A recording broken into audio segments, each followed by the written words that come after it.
What's good, YouTube? This your boy Raas Reptiles, and welcome to the podcast. Yes, sir. We are in here. We doing well. Hoping that everybody is well in the chat. Salute CSL, Gary, Unconditional, Gatorpool Gators, Bussy Boy, Vest, everybody who I did miss, Brandon. What's going on, everybody? What's good? What's good? So before we get started, just wanted to let you guys know, hey, it's been a wonderful week. We gave plenty of content this week, just making up from last week, and hope you all enjoyed it. It's going to be it's going to be a smooth podcast today. We just got a couple topics on the menu, but they're very important topics. I freestyle all my stuff, so I don't look at a script. So everything that come out my mouth ain't pre-recorded. It's completely real. So we're going to get right to it. How's it going? T-Dale, salute. Everything's well. Can't complain, just maintain. You know what I'm saying? Y'all can hear me nice and well. Everybody hear me nice and good? Mic check 1, 2. Give me a chomp if y'all can hear me. Just want to make sure before we get started in the topic. I'm not going to keep y'all too long. Just about 30 minutes is a perfect amount of time. So we're going to try to get right to it and do it as we should.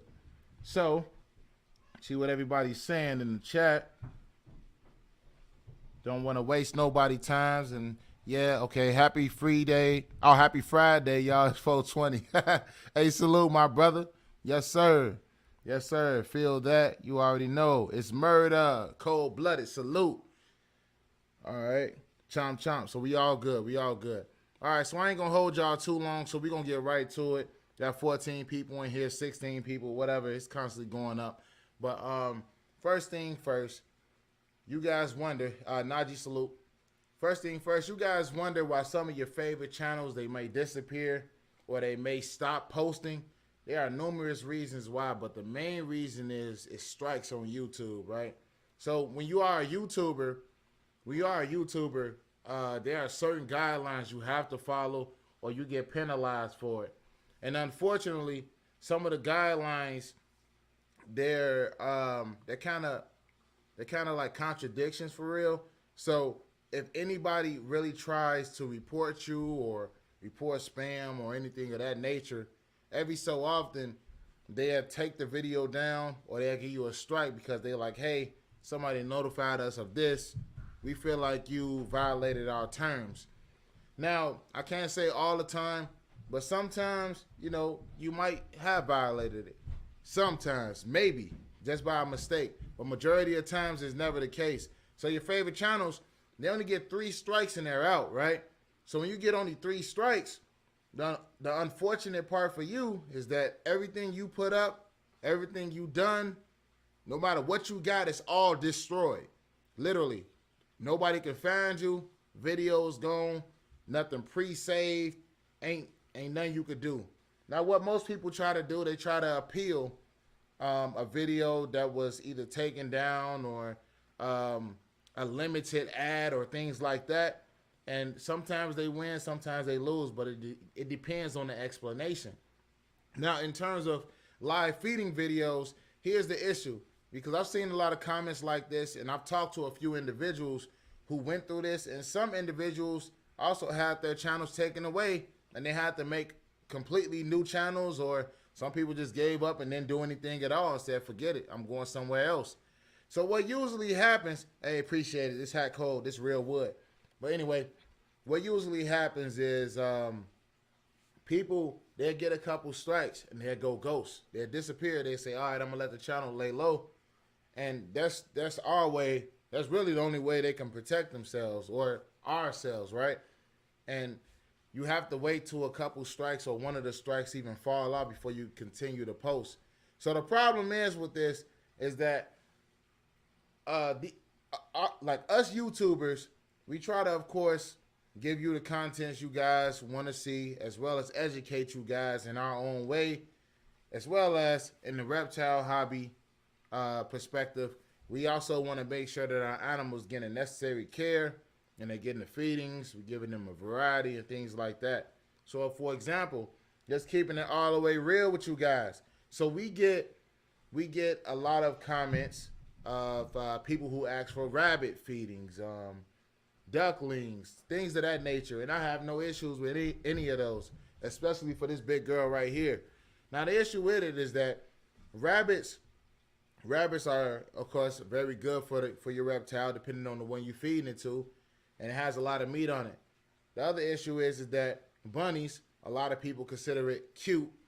They don't like when you feed them, right? They don't like, because a lot of these people, they keep them as pets. So what happens is when you give in an animal that can eat a rabbit, a rabbit as a feeder or whatever, it pisses some people off. Unfortunately, it does. Same thing with rats, same things with ducklings and all sorts of other stuff. But mainly rabbits for sure. Rabbits is like it's like something that people just can't handle, right? Especially y'all seen what Spidey do to rabbits. He still eats it and he don't have to eat for a while, but it's the way he does it, right?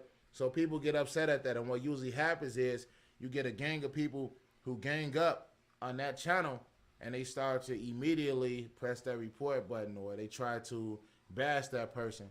They come under the same comment thread, and sometimes people even crazy enough to even make several channels just to try to get that channel out of there.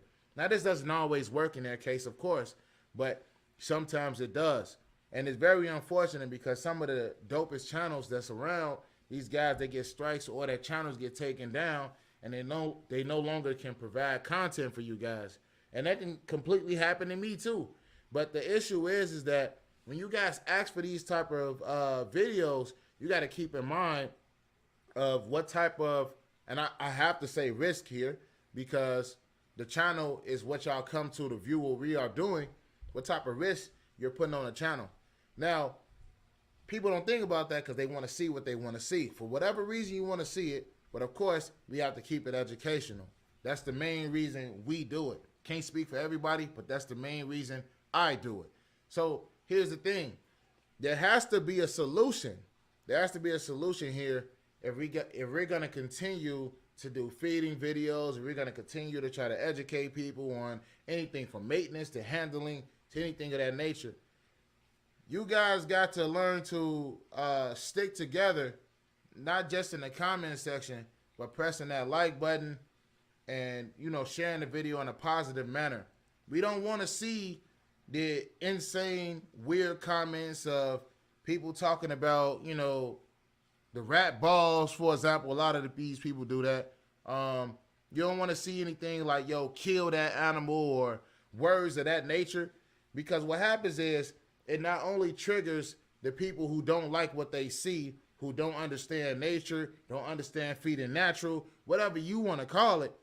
It triggers those type of people, as well as when the YouTube, I'll say corporation, they see this stuff, they like, okay, cool, we're going to take that video down because he violated guidelines. However, how do we as YouTubers beat that, right? Now, sometimes, of course, there's nothing you could do, but you can't fight it. The thing is, as I always say, knowledge is power. And unfortunately, when it comes to knowledge, you have to know what you're talking about. You have to give pure facts. And some people don't have pure facts.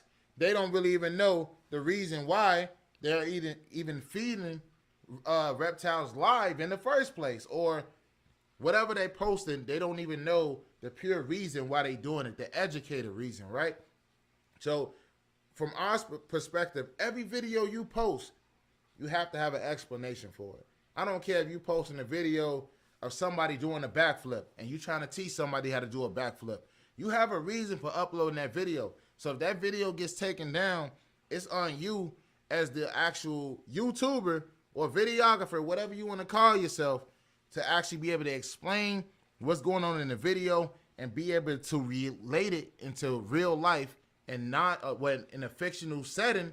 You don't want it in a fictional setting, you want a non-fictional setting. Anyway, you want to be able to set it up in a non-fictional setting so they understand what you're doing. For example, crocodilian. Crocodilian, they have a big variety in terms of food sources that they can eat.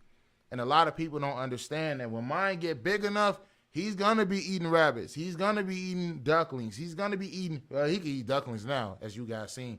He's going to be eating bigger prey that I have to feed him in order to be able to, actually maintain a feeding breeding site, right?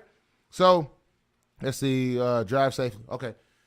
So the thing is that you have to be educated enough to be able to explain what you are actually doing. And that's what I want to tell you guys. As the fans, as the subscribers, and things of that nature, it's up to you guys to help us YouTubers, especially the guys who actually do live feeding videos. It's up to you guys to help us in the comment section. Tell us exactly what you liked about the video. Yeah, it's going to be exciting. It's definitely going to be exciting to some, entertaining to some. It's going to be interesting to some and shocking to some. Tell us exactly what you are seeing in an educated manner. You know, sometimes like you are shocked. I mean, you guys see Spotty, Scar, Storm. Those animals, they go crazy on their food. You're like, wow, this animal is going ballistic like he ain't ate in years. Those are things like that are dope. But like talk to us about like, yo, why are they doing those things? Like what type of behavior would that animal have over time? Is he going to continue to have this type of aggression? How do you tone down aggression? Those are the type of comments that I like to see. I like to answer questions that's beneficial to not only myself, but to the entire community that's within my community, if that makes sense. Because my job is not only give you all videos, but to educate you guys from what you all are seeing. Now, there are some people who do comment. Of course, more people are way more knowledgeable than me. I wouldn't even consider myself an intermediate level, but I still know about everything I'm doing. If I didn't know what I was doing, I wouldn't be doing it at all. You know, so it's just important that we learn these things and that we continue to not only spread positivity to all other channels, but we don't bash each other and we support each other as a full community, because that's how the game go. That's how the game go. And I stand on that, you know, like whatever we all choose to do individually in terms of YouTubers or videographers, whatever. I mean, hey, that's what we choose to do. There's got to be educated behind it, and it's up to y'all to be our soldiers in terms of, you know, helping us keep the channels going. Because best believe, I seen a lot of people channels get broke down, destroyed for no reason. They be great people. Some people look at this like, if I'm honest, some people look at this like a career. Not me, but some people look at it as a career. This is their main way of survival or their main way of keeping their stress level down. You know, mental health is real. So when these type of things happen, you never know what type of depression or what type of situation that put a person in.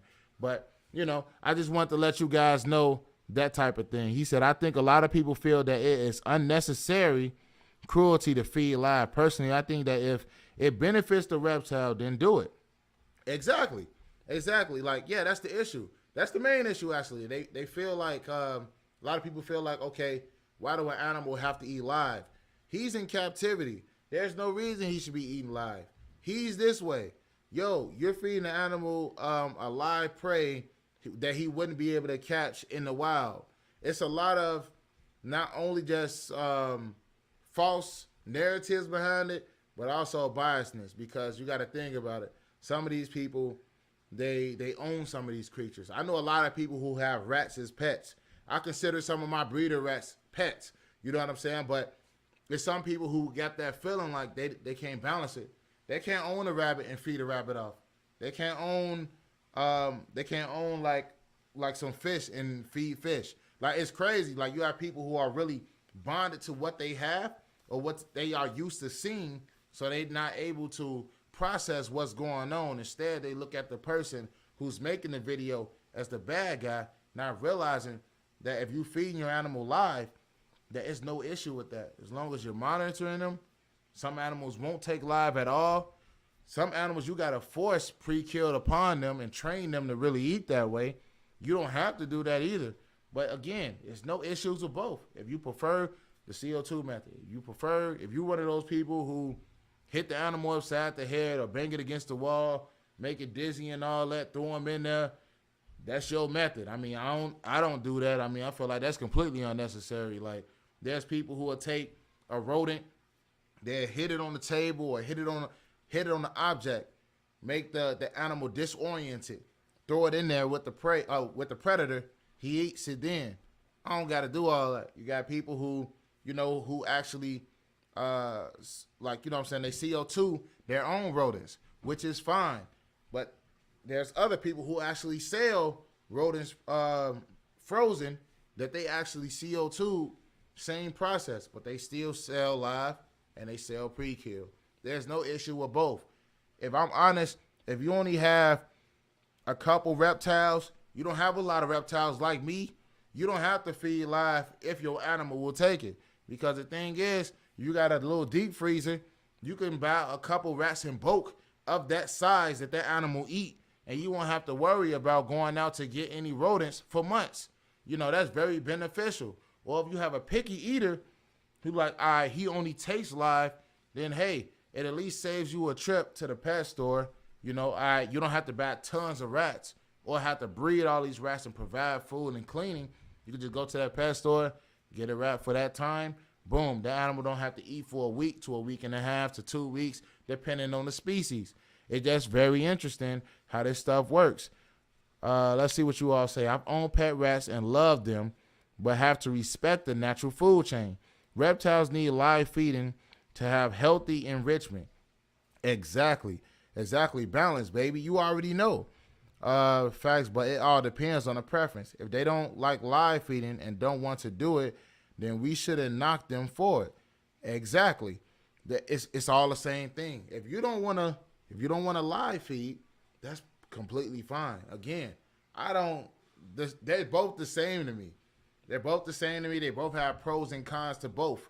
And that's the main issue with this big topic here is that you got people who just believe that, it's not necessary to live feed at all. You don't have to. You shouldn't be doing that. These are the same people who do other things to their animals that they shouldn't be doing, or they have improper enclosures, or they may not keep their enclosures clean. It's a lot that come with all of this stuff. Same thing, shout out to my boy Headhunter Exotics. He sold me the ball python as a lot of you guys seen. Beautiful ball python. So I asked him questions. I want to make sure that I keep the ball python he gave me on a strict routine, and I keep it on the balance in which he kept his on. I was like, hey, what type of substrate did you use for him? So with him, he used napkins. He used napkins on his. The reason why, so he had moistened napkin, of course, create the little humidity and things like that. Got his, I'm not sure if he used heat tape or heat mats. It really don't matter. Whatever your preference is. If you got a lot of them, of course, you're going to use heat tape most likely, but to save money. But he used napkins. For me, my other ball python used substrate. So I was like, okay, cool. So you use the napkin method by like a curious standpoint. Why, right? So with him, he's fine with, he like, hey, like if it poop or whatever, I want to take all that out immediately. I don't want anything that can potentially, affect my snake in the future. If it has mites or anything like that, I want to be able to get all of that out of there. I don't want to have to deal with any substrate, things of that nature. And that's completely dope. That's a smart narrative. You're like, okay, cool. This snake pooped and all that stuff. I don't have to worry about little small specks that I can't see still in the substrate that could potentially like affect the animal in the future or whatever and things of that nature. So, I completely respect that opinion. So what did I do? I put that snake on napkins. And I'm like, man, I actually like the napkin route. I tried it out and I rock with it. It's a dope method in my opinion. And then the humidity actually works in there. And I'm like, dang, this is incredible. So it was something I learned. But I'm not sure if you guys are also aware that a lot of people, there's a war. It's not a war, but there's there are people who are against rack systems for snakes, and there are people who love snakes being in big enclosures. Pros and cons to both. Some people don't believe that ball python should be kept in the cramped area like that. A lot of us know they can handle that. That's what they like. They like to be in enclosed areas. But there are people who got, who just think like, hey, that animal needs a bigger environment. I've seen this topic with Asian water monitors a lot. I've seen people say, yo, I was watching the channel. I'm not going to say the channel's name because that's not my place. They say, yo, yo, this guy's water monitors are in small enclosures. He explained why his monitors were in those type of enclosures and had a reasonable explanation behind it.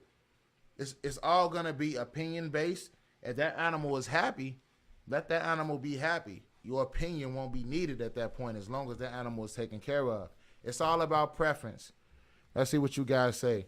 My question is, if something don't and will not eat anything dead, don't that think that he said, don't that think that's cruel trying to make it do that? For instance, mostly all snakes won't eat something. Okay, so yeah, I get what you're saying. So he's saying, like, why force an animal to eat pre-killed when it won't do it in the first place? Another example, green anacondas, notorious for it. It's almost hard to get them on a pre-killed animal at first, or even accepting different types of prey. Same with apparently, same with cobras. At first, a lot of these people, they train their cobras to actually start to eat, pre-kill.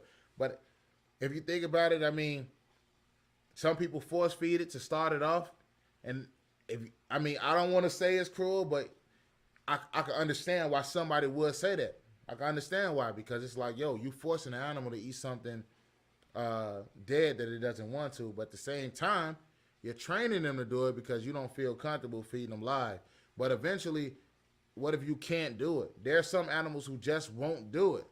And if you're constantly stuffing that rat down its throat or whatever it's eating down its throat, you can risk to other problems. So, yeah, I definitely agree what you're saying. I'm not going to force any of my animals to eat pre-killed if they don't want it. Y'all seen a couple videos ago, I tried to get Scar, a rat that Gara actually basically killed, and it died in the tub. It died about 2 minutes before, like, I gave it to him. Well, he ain't even over here no more. But yeah, I gave it to him. So he was like, I'm like, yo, I'm trying to give it to him. I'm gonna be shaking it. He's like, yo, I ain't feeling that. If it don't move, I don't want it. Spotty does it. But Spotty at this point, if you really play with him, he gonna tear it up. He just hungry, but he don't really like pre-killed either. He'll look at it like, okay, but if you start going crazy with it or something, he'll do it then. But he ain't really feeling that at all. Same with my other ball python. He's picky in terms of feedings and in terms of color. So that's very interesting too. I missed a couple comments that I want to read that you guys were saying.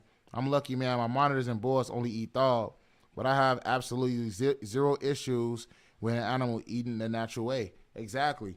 There's no issue with either or. I totally agree with that. And that's exactly, you're a lucky person because you could just buy a bulk of rats frozen and you good. You don't got to worry about nothing else for a while. Let nature be nature. Although, to be fair, I feed frozen because it's much easier and keeps my animal a bit safer. Exactly. That's a pro. That's a pro to it. As long as they are getting the nutrition they need, does it really matter if it's live or frozen? It doesn't matter. That's the point. That's the point I'm trying to prove. It doesn't matter, but it becomes opinion based that people try to force an opinion on others. You can't force an opinion on others. It's not a fact. It's all opinionated. I just think that human beings shouldn't change the natural way reptiles eat simply because they cannot stomach it. Why should the reptile have to adapt? I get so many comments coming through. Why should the reptile have to adapt? And I'm trying to find your comment. Adapt to the change in how they want to eat. Exactly. I mean, again, like if it's broke, don't fix it. You know, the whole saying. Thaw the rodent in water, then put it in hot water and shake it. The snake won't know no difference. But the thing is, that's actually false. They don't always do that. Like, you have animals that just won't take it at all. You have animals that literally won't take it, period. You're just feeding natural selection. This is how stuff happens in the real world.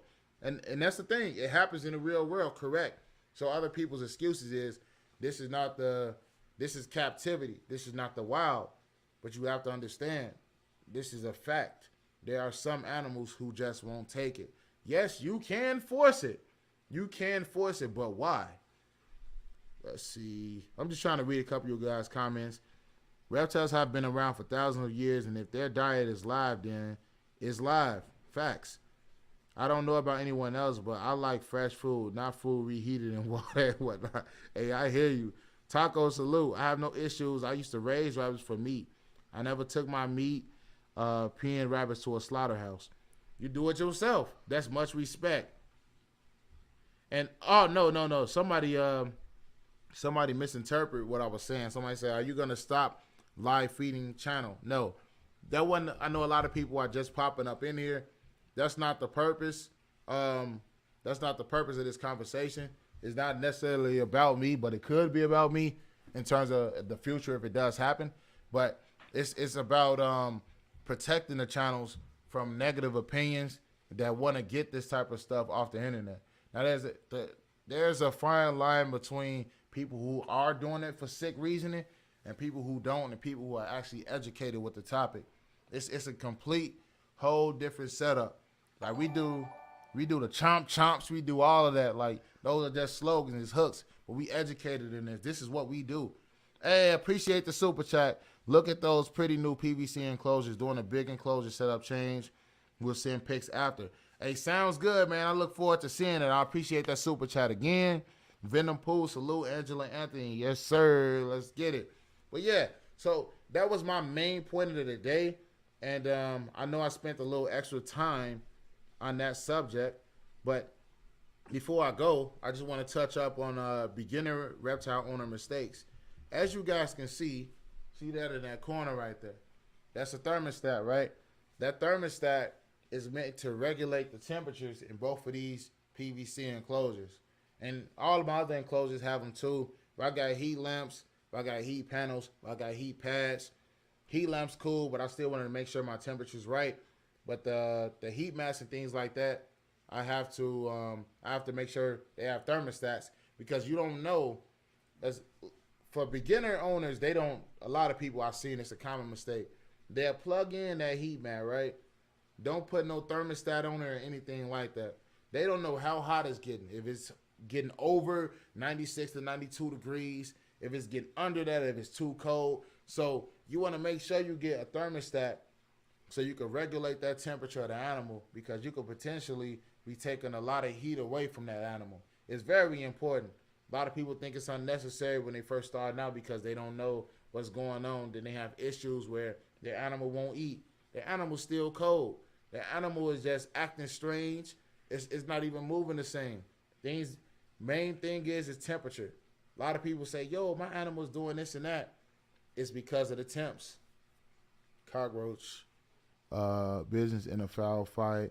Gotta go. Have a good one, Raas. Chomp chomp. Hey, salute to you. Thanks for the educating video, brother. I don't care what anyone says. I have not seen anyone that's passionate about their animals and their needs as you keep it up. Hey, exactly. Yeah, I keep it up. And again, this topic isn't necessarily about me. It's about a lot of people. It's about all of us. I talk to a lot of YouTubers on a regular basis, and I just want to make sure that, they get the respect they deserve too. So if I can help them out in any way, I definitely can, and I'm going to try.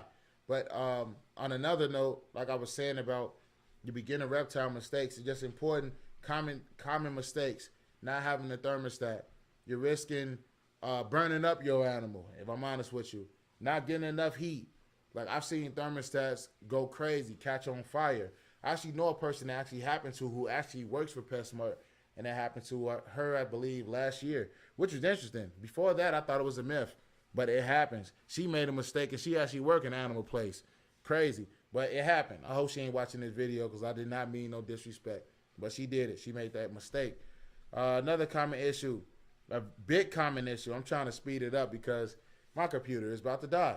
Anyways, another common issue is that people will buy an animal before they even know about this animal. Won't have no knowledge behind it. Won't have anything, won't even have an enclosure for the animal. They will contact me and say, hey, Raas, what do this animal need? What you think about this animal? I say, well, first off, you need this, and that, and this is appropriate size. Well, I don't have that. Can this work? No, I can't. It's going to be stressed out. Well, it's already on the way. Can you at least help me with a temporary setup? You stop buying animals and you don't know nothing about the animals. At least do a little bit of research first. Get your foot in the door, then buy the animal after. You know what I'm saying? Then you won't have those things where, okay, wait, this is too big. Let me sell this. Let me throw it away. I'm scared of it. I don't know what to do. Like, you got to be educated on this stuff in order to move forward in this process. And I just want everybody to know that when it comes to being a reptile hobbyist, an animal lover of any kind, make sure you understand that animal. First, start off with that background of that animal, and then later go into the habitat, go into the necessary needs in captivity. I like looking at everything from the wild perspective and all. But we're going to end this video because I don't want this computer to down, you guys. I appreciate all y'all coming in, and much respect. I'm going to try to get a couple videos shot within a few minutes, actually. And because Scar is still hungry. I can't believe it. I got to give him some bugs. Some of you guys don't even believe I feed him bugs, but I really do. So we're going to get to it. This your boy, Raas Reptile. Chomp, chomp. Appreciate y'all tuning in. You know, comment, share, subscribe. Raas Reptile.